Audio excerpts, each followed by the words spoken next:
Est-ce que tu parles anglais? Oui, je parle anglais. Excellent. Alors, je vais avoir une invitée avec moi. Alors, I'll have a guest with us, important one. She fought for freedom too. And I'll let her enter right now in our room with us. Tamara Lich. Hi. Wow. Bonjour. Bonjour. Bonjour, Tamara Lich. It's a That's great honor and pleasure to be in the same program with you. Oh, merci, merci. I'm just learning French. It's not good, but thank you very much. Thank you for having me on. Thank you to accept the invitation. I know it was on the flight, like François Amalega. Did you follow a little bit what happened to François? What his fighting was in Quebec?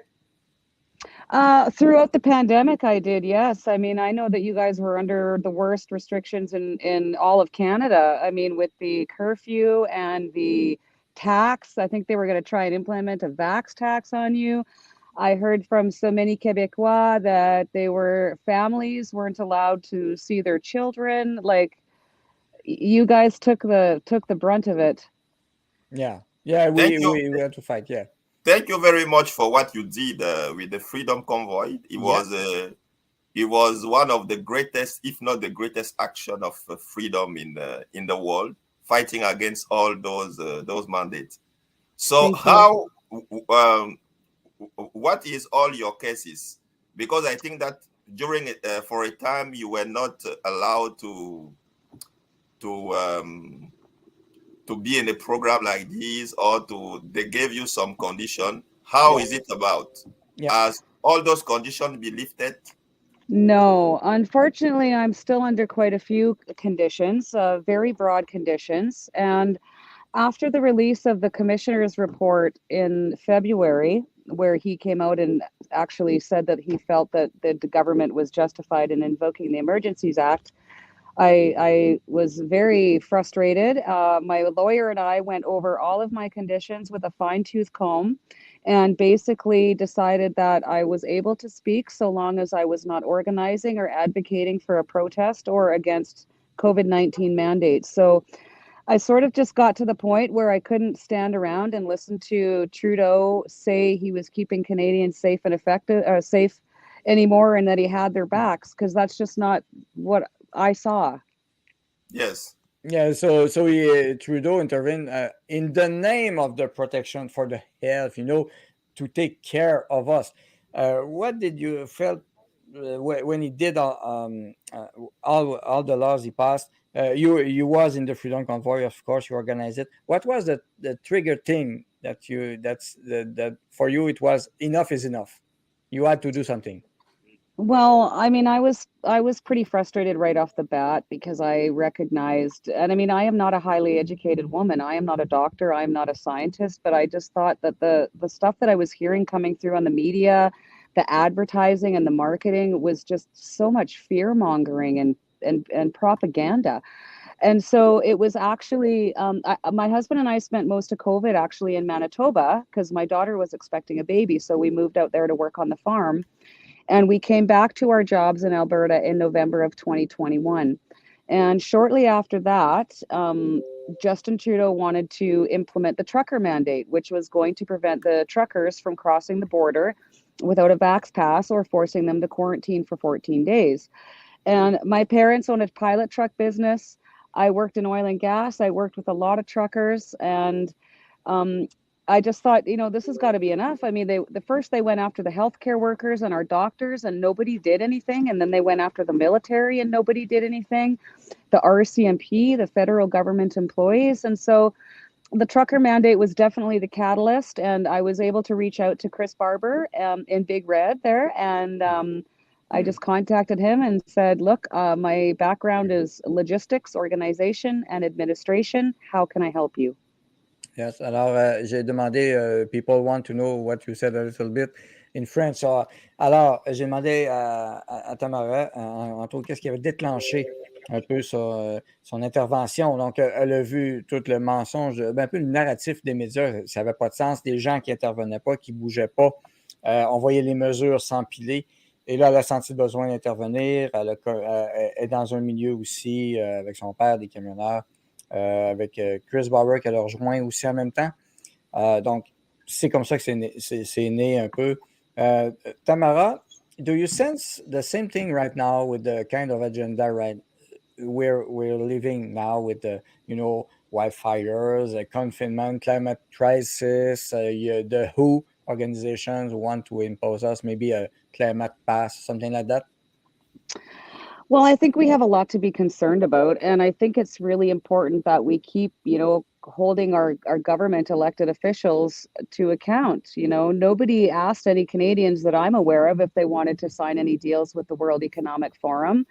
As far as I know, the WHO are not elected officials. Yeah. And so this stuff is all really concerning. And of course, we all know what's happening with this Chinese interference situation. Mm. So, we have to stay on these people. We need to keep calling them and emailing them and writing them letters, whatever we need to do. But, it's time for the people. The people need to be listened to. I've not heard one Canadian come up to me and say, geez, I wish I could pay more carbon tax. Or, this is what's happening. Yeah. The insane are leading the asylum here. Yeah. Alors, question, écoutez, de changement climatique et autres, ben oui, ça n'a pas de sens. Elle voit ce qui se passe avec l'Organisation mondiale de la santé qui met ses pattes. Une organisation non élue, encore une fois, que le Canada de Trudeau va signer. Bref, François, est-ce que tu as une question pour elle particulière? So, what are the conditions that are still that you still have? Oh, yes. I am not allowed to log into social media, post to social media, or ask anybody to post on my behalf. I am not allowed to organize or advocate for protests, and especially if they're surrounding COVID-19 mandates. I still have no contact orders with some of the other organizers, like Benjamin Dichter, Chris Barber, Pat King, James Bowder, Tom Marazzo, Danny Bulford. I'm not allowed to speak to them unless there's lawyers present. I'm not allowed to move out of my residence. I need to stay within my residence. So, and these conditions have been imposed, and I have not even been found guilty of a crime. So do you mean that you are not allowed to leave your house? I can leave my house. I'm not allowed to move out of my house. So, okay, for example, understand. yeah, I like understand. yes, yeah. So can you explain it, François, a little bit, the difference for that, en français? Oui, la différence, c'est que ça doit être sa résidence. Si elle veut déménager pour aller dans une autre adresse, elle n'a pas l'autorisation de déménager. C'est-à-dire qu'elle doit avoir ça comme adresse de résidence, mais ça ne veut pas dire si le matin elle veut sortir pour aller magasiner ou bien si elle doit aller au travail, elle a le droit de faire ça. Ouais. C'est-à-dire que sa maison n'est pas une prison, mais elle ne peut pas décider de déménager de cette maison pour aller dans une autre maison. Non, c'est incroyable, incredible what you're living. And yes, and thank you, Kim, for to having me, the two guests, because I'm as you know, as you're seeing it right now, Tamara. Thank you very much to be there, because my network news is Freedom News, Nouvelles Libres. The birth of this networks was last year in the Freedom Convoy. So you see what you did. You made many ripples, and maybe that what pissed off most of the governments there, because they don't control anymore the narrative. But I have some question again. Go. I wanted to ask if you can organize a protest if it doesn't concern COVID. Can you organize? No, according to my conditions, or at least the way that we're reading them, that I'm not allowed to, period. So okay, and until when? Until our trial is over. So Chris and I are co-accused, and so we are going to trial in Ottawa September the 5th, and that should be concluding the middle of October. And so after that, I guess, depending on what their verdict is, I'm very hopeful that after that, I'll have all of my freedoms back and we can get back to normal life. Okay. And I have a question from Edith in France. Wasn't it an American state ready to accept you as like a freedom refugee or something like that? I think I did hear that. Maybe it was Florida, but I remember during the convoy, somebody had come up and said there was people that were reaching out offering us, so I guess basically asylum, which is really a scary thing to say about Canada. Like, I know so many people that have packed up their families and left, and they say they're fleeing Canada. And never in my lifetime did I ever think I would hear those two words used in the same sentence. Oh, someone said Arizona, maybe, so Ah, that could be.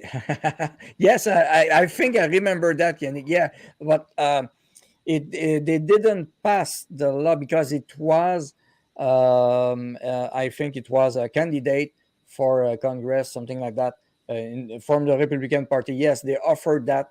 I remembered, but we should maybe keep contact with them, so that could be useful. yeah, interesting, yes. And what the accusation? What are the accusation they are launching against you? So I've been charged with mischief, counseling to commit mischief, intimidation, counseling intimidation, and I believe the last two, I think one is obstruct a police order and one is obstruct a public order, I think. The big Okay. one's the mischief charge. The So, mischief. Okay, yes. But yes. now, do you sense they're prolonged it? So, just to translate rapidly before answering the question. So, mischief, François, what would be the good meaning in French? Mischief. Euh, Uh, c'est pas évident, mischief. Mischief. Attends un peu, c'était quoi dans mischief? It would be méfait, like méfait. Méfait. So, Oui, des c'est méfaits, un méfait. intimidation. Elle est accusée de ça, donc elle est co-accusée avec Chris Barber et ils vont être au mois de septembre, le 5, puis peut-être au mois d'octobre, mais méfait, voilà, méfait. Et intimidation, écoutez, là, c'est incroyable. Do you think they're prolonging the case? You know? Well, what I've learned throughout this process is two things. Number one, we don't have a justice system in Canada anymore. We have a legal system in Canada. Uh, And second of all, the punishment is in the process. I mean, I've heard from a few people that they are expecting these charges to get dropped, but they're going to wait right up until right before trial if that's what they're going to do. Because, of course, until then, I have no freedom of movement. I have no freedom of assembly. I have no freedom of speech. I'm not free to talk to my friends. So, yeah, they're honestly, until the release of that report, I thought I would probably never see another day in jail because I've already done like 48 days in jail. But after that, the release of that report, who knows anymore? Like, look at the people that we're dealing with. But yeah, me personally, I'm encouraging you that at least it is on the 5th of September. I think that you said that your trial is starting. Yes. And after that trials, I think personally I will do everything to come and assist that trial. But personally, I think that it is good time to show to those people that we are not ready at any cost to accept what they are doing. Personally, during the Freedom Convoy, I was not unable to be in Ottawa because I was in prison. I've been arrested on the 16th of January and I was released on the 9th of May. And during all what we have been going through in Quebec during the lockdown, I've been arrested many times because I tried to go in contact with the Prime Minister, François Legault. I have been in prison many times for lockdown. I have actually $98,000 of COVID fine that I have decided that I will never pay it. And they said that they will arrest me. I'm still waiting for that. But I stayed in prison for all that time because they wanted to give me condition. I refused the condition. yeah. And I stayed in prison until the trial. Personally, I know that you are a mother and I know that you have a family, all those things, and it is important. But for me, I think that after the trial that is starting from the 5th of September to October, if they try to give you a condition like not doing protest, not doing all those things, for me, it is important because there is no more justice. There is nothing like that. There is nothing like that. For me, I have $98,000 fine of COVID. I was even going after that because when they were saying that you must not respect the curfew, I was going to police station and telling them that arrest me. I'm not respecting the curfew. They were giving me fine, all those things. But I think that as many people will be ready to trespass even all those conditions, because those are the things they are doing to frighten us. Exactly. But if we are many to say that, no, it is enough, now we don't even accept any condition.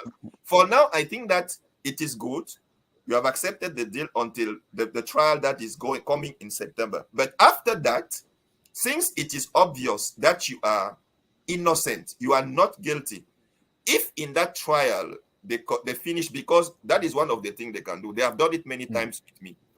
One time, I was accused of police obstruction. Because why?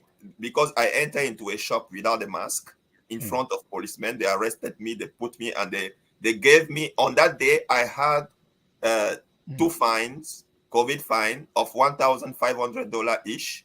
And I had a charge of police obstruction. The day I was going to court, on that day, I was supposed to wear the mask to enter the court. I entered the court without the mask because I was there, and I stayed in prison for 7 days during all my trial, because the only reason was because I refused to wear the mask. Wow. Actually, I am, since the 13th of May, they are supposed to have arrested me. And I have said that there is $98,000 of COVID fine. Many people have said that they can help me. I don't want somebody, because it is important for me that they put me in jail because of that. And for me, I think that as many people will be ready to say, no, we don't accept even that. Because they know that there is like a limit. If they put that limit, we will not cross the limit, and we are backing. But if we show them that there is nothing we are ready to accept, that one will break completely their plan. So, I mean, for me, it is really a privilege to be in such in a program with you, Tamara. But for me, I really hope that during the September and October, if at the end, because that is one of the things they will try to do, they will tell you that, okay, now you are, because they gave me probation many times. And in the probation, they said that I must keep peace. I must not, those things. But giving that, it was a way to so that I should not be able to protest again. Because if I'm doing a protest, a policeman can come and say that I'm disturbing the peace. But for me, I was saying that I don't respect that. I will continue the protest. So if they try and they say that, okay, Tamara, you are found guilty of this and that, which is wrong. All of us, we know that you are not guilty. But at the end, they can say that they give you a probation year or 2 years of probation just to keep you in prison. For me, I think that if they do something like that, it will be time, if it is necessary, to organize a protest, and all of us, we are behind you. You are an example for us. You are a strength for Canada, and I think that it is time to show them that we are not ready to back in any way. We are going to stand until the end. So I agree. Thank you very much for what you did, Tamara. Thank you guys. I have to go. I'm actually at an event in Coronach, Saskatchewan, and I'm taking my grandmother tonight to see the Unacceptable documentary about the convoy. So this is a really special evening for me. Love you, Tamara. Thank you. Merci beaucoup. Thank you very much, Tamara. Yes, I just want to say how much, you guys all mean to me. Quebec, as you know, has become so near and dear to my heart. And I hope that I get some stops out your way on my book tour. So I hope to see you all very, very soon. Yeah. Love you, Tamara. Good. Thank you Love very you guys. much. We'll do another to talk about your book. You can join me reach me, and we'll do a live just to talk about your book. It would be I would love to anytime. perfect. Thank you. Thank you very much for Bye, all you do. guys. Bye-bye. Bye-bye. Bye-bye.